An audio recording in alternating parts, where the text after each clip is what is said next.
यहाँ पे रोम्बस की बात हो रही है तो हम एक रोम्बस बना लेते हैं ए बी सी डी। उसकी डायगनल्स की बात हो रही है। डायगनल होगा मेरा ए से लेके सी तक की लाइन, ऐसे ही डी से लेके बी तक की लाइन। इसको हम मान लेते हैं ये इंटरसेक्ट करता है पॉइंट ओ पे। इसको हम लिख लेते हैं गिवन में, हमें एक rhombus A B C D given है जहाँ पे डायगनल्स इंटरसेक्ट करते हैं पॉइंट ओ पे। हमें यहाँ प्रूव करना है कि sum of square of sides ये इक्वल है sum of square of its diagonals के।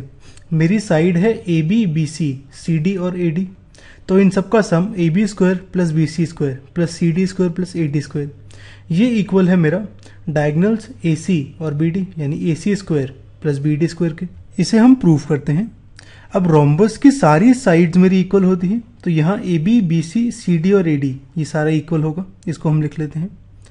ऐसे ही रोम्बस की एक और प्रॉपर्टी होती है, जो डायगनल्स ऑफ अ रोम्बस होते हैं यानी ए सी और बी डी ये बाइसेक्ट करते हैं एक दूसरे को। बाइसेक्ट का मतलब जो मेरा पॉइंट ओ है वो मिड पॉइंट होगा ए सी और बी डी का, और राइट एंगल पे करते हैं। राइट एंगल का मतलब मेरा यहाँ पे जो भी एंगल्स हैं ये वाला ये वाला ये वाला और ये वाला, ये सारे एंगल्स मेरे होंगे 90 डिग्री। तो ये सारे एंगल्स 90 डिग्री हो गए। और बाइसेक्ट करता है, इसका मतलब ए सी का मिड पॉइंट है पॉइंट ओ यानी ए ओ और सी ओ ये इक्वल होगा, और ये इक्वल होगा हाफ ऑफ ए सी के यानी हाफ ऑफ बड़े वाले के। ऐसे ही बी डी का मिड पॉइंट भी पॉइंट ओ है, इसका मतलब बी ओ और डी ओ ये इक्वल होगा, और ये इक्वल होगा हाफ ऑफ बड़े वाले के यानी हाफ ऑफ बी डी के। हम इनको मार्क कर देते हैं तक शो करने के लिए कि इक्वल है। अब यहाँ पे मैं नोटिस करूँ ट्रायंगल ए ओ बी जो है मेरा, इसमें एक 90 डिग्री वाला एंगल है यानी ये राइट एंगल ट्रायंगल है। अब इस राइट एंगल ट्रायंगल में मैं यूज़ करता हूँ पाइथागोरस थ्योरम, जो कि होती है hypotenuse square equal to height square plus B square. जो 90 डिग्री वाला एंगल होता है उसकी ऑपोजिट साइड होती है हाइपोटेन्यूज। तो यहाँ एंगल ओ 90 डिग्री है, इसके ऑपोजिट साइड है ए बी, तो यहाँ हाइपोटेन्यूज होगा ए बी, तो लेफ्ट साइड आएगा ए बी स्क्वायर।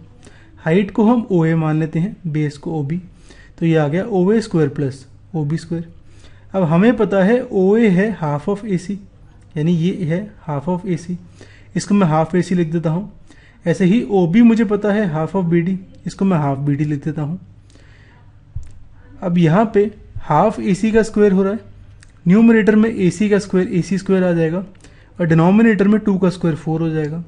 ऐसे ही यहाँ पे B D square divide by 4 आ जाएगा, ये कुछ ऐसे। हम एलसीएम लेते हैं, ये आ जाएगा A C square plus B D square by 4। 4 को लेफ्ट साइड ले जाऊँ तो ये आ जाएगा 4 A B square equal to A C square plus B D square. अब यहाँ पे ए बी स्क्वायर को मैं लिखता हूँ, सॉरी 4 ए बी स्क्वायर को मैं लिखता हूँ 4 बारी, यानी A B square plus A B square plus A B square plus A B square equal to this. अब हमें पता है रोम्बस की सारी साइड्स इक्वल होती हैं, तो मैं इस वाले ए बी को कहता हूँ बी सी, इस वाले ए बी को कहता हूँ ये साइड सी डी, ऐसे ही इस वाले ए बी को ए डी कहता हूँ। तो ये आ गया मेरी सारी साइड्स का सम है A C square plus B D square. हमें यही प्रूव करना था, हेंस प्रूव्ड।